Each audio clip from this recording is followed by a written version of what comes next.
নমস্কার and welcome to thrash hour.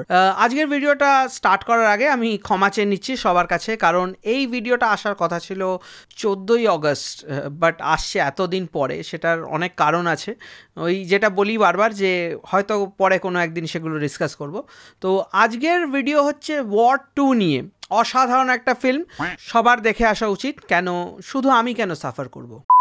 War 2 অসাধারণ একটা ফ্যান্টাসি ড্রামা ফিল্ম, যেটা চিনতে সাধারণ জনগণ ভুল করেছেন। এই সিনেমায় কোনো মানুষ অ্যাক্টিং করেনি, অতিমানবরা অ্যাক্টিং করেছে। সিনেমাতে ইন্ডিয়া ফার্স্ট বলে শুধু ফার্স্ট করেছে। লিড কাস্টের অসাধারণ পারফরমেন্স।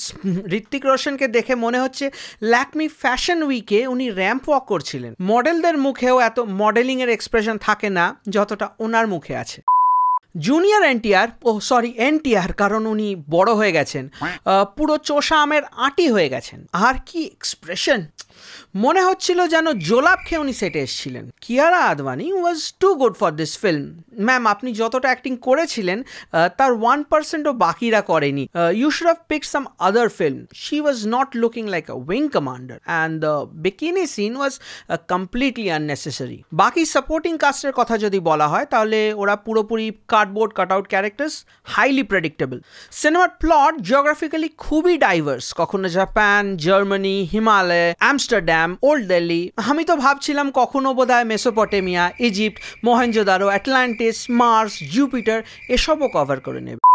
কাস্ট মনে হচ্ছিল টাইম ট্রাভেল করছে, এক কন্টিনেন্ট থেকে আরেক কন্টিনেন্ট যাওয়া এদের জন্য কোনো ব্যাপার না, পুরো জলভাত। এনটিআর আর ঋত্বিক দুজনেই কাঁচা, মানে রয়ের এজেন্ট, যাদের একজনের হেয়ার অ্যান্ড মেকআপ করতে প্রায় 3 ঘন্টা লাগতো, আর আরেকজনের সিজিআই বডি বানাতে বোধহয় পোস্ট প্রোডাকশনের অর্ধেক বাজেটই চলে গেছিল।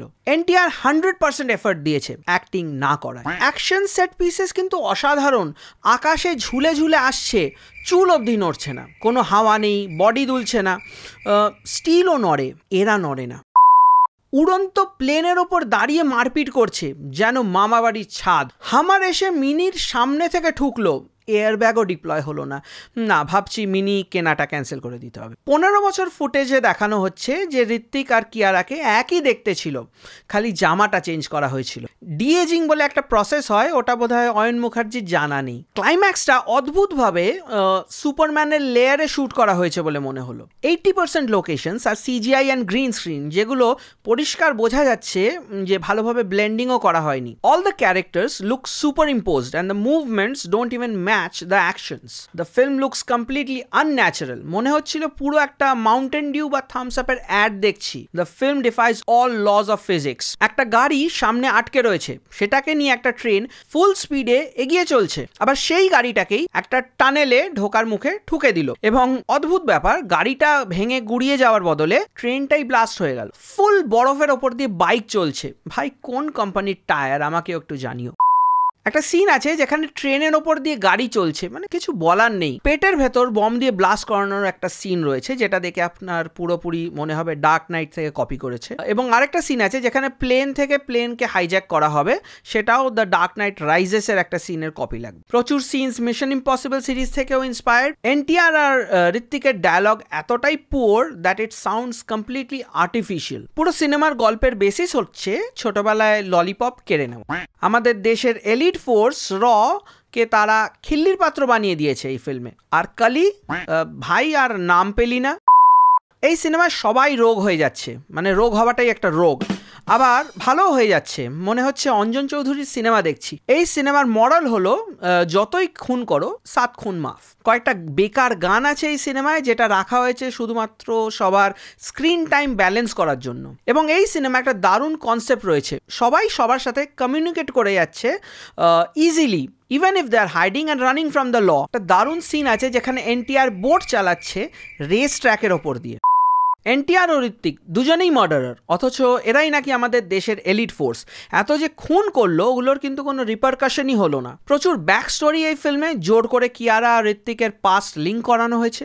এনটিআর ঋত্বিকের ছোটবেলার কানেকশন দেখানো হয়েছে। প্রেজেন্ট ডের যে স্টোরি ওটা ঘিসাপিটা, রিপিটেটিভ অ্যান্ড প্রেডিক্টেবল। একটাই ভালো সিন আমার লেগেছে, যেটা হচ্ছে কার চেস সিনটা, ওটা ওয়েল কোরিওগ্রাফ ছিল। সিনেমার look and feel is very poor. Most of the shots are dimly lit to hide the VFX flaws.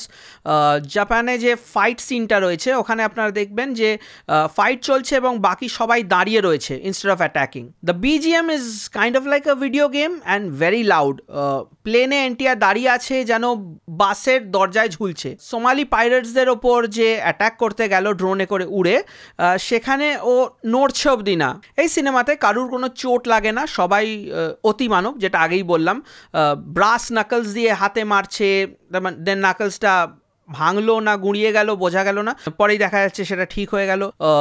Rod ঢুকিয়ে দিল বুক দিয়ে, তারপরেও সে বেঁচে গেল। মানে সিনেমাতে এটা সুপার হিরো জনারে যদি পড়তো তাহলে খুব ভালো হতো, কারণ these are not real human beings. এদের রক্ত মাংস দিয়ে গড়া শরীর কোনোভাবেই নয়। এমনিতে প্লট ঠিকঠাক পেসে এগোয়, কিন্তু একদম যে কোহেসিভ বা লুজ এন্ড নেই এরকম নয়।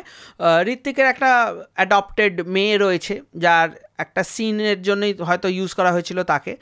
সে এলো এবং গেল কেন, এটা কোনো এক্সপ্লেনেশন দেওয়া হলো না। গোটা সিনেমাটা দেখে আপনার মনে হবে না এটা সিনেমা, যেটা বললাম যে মাউন্টেন ডিউ বা থামস আপের অ্যাড, বা মনে হবে কোনো মডেলিংয়ের কমার্শিয়াল দেখছেন। এই গল্পটা লেখার সময় আমার মনে হয় মুখার্জি বাবুর মাথার পোকা নড়ে গেছিল, না হলে কোনো সুস্থ মস্তিষ্কের মানুষ এটা লিখতে পারে না। যাই হোক, এই ছিল আমার views and opinions on what 2। অনেকেই থাম্বনেলে লিখেছে বা বলছে ওয়াকথু। ওয়াকথু না, আমি বলবো এটা গোটাই বমি। ওয়াকথুর অনেক বাজে পর্যায়ে চলে গেছে এই সিনেমাটা। এখনও হলে রয়েছে, আপনাদের যদি টাইম, এফর্ট অ্যান্ড টাকা খুব বেশি হয়ে গিয়ে থাকে, গিয়ে দেখেই আসতে পারেন। আমি এই সিনেমাটাকে 1.5 দেবো আউট অফ 10, জাস্ট বিকজ এনারা কষ্ট করে বানিয়েছেন। হ্যাঁ, অনেকে বলেছিলেন যে ধূমকেতুকে তোমরা তুমি বাজে রিভিউ দিয়েছো, ওয়াট 2 দেখো। দুটোই ফালতু সিনেমা। আমি গালাগালি দিলাম না, বাট দুটোই এটা এরকমভাবে বাজে, ওটা ওরকমভাবে বাজে, তো কোনোটাকে আমি ভালো বলতে পারবো না ভাই। দুটোই বাজে লেগেছে। সেটা শুনে যদি তোমার ভালো লেগে থাকে তাহলে আমার ওকে, তুমিও সাবস্ক্রাইব করে নিও। আর যদি সেটা শুনে বাজে লেগে থাকে তাহলে এগেন যেটা আমি বলি, ভিডিওগুলো দেখো না। আশা করি এই ভিডিওটা আপনাদের ভালো লেগেছে। যদি ভালো লেগে থাকে তাহলে একটা লাইক, শেয়ার আর সাবস্ক্রাইব করে দেবেন। You can always follow me on Instagram. আপনারা দেখছিলেন থ্রাশ আওয়ার। আমি আপনাদের হোস্ট টম থ্রাশ, এবং দেখা হচ্ছে পরের ভিডিওতে।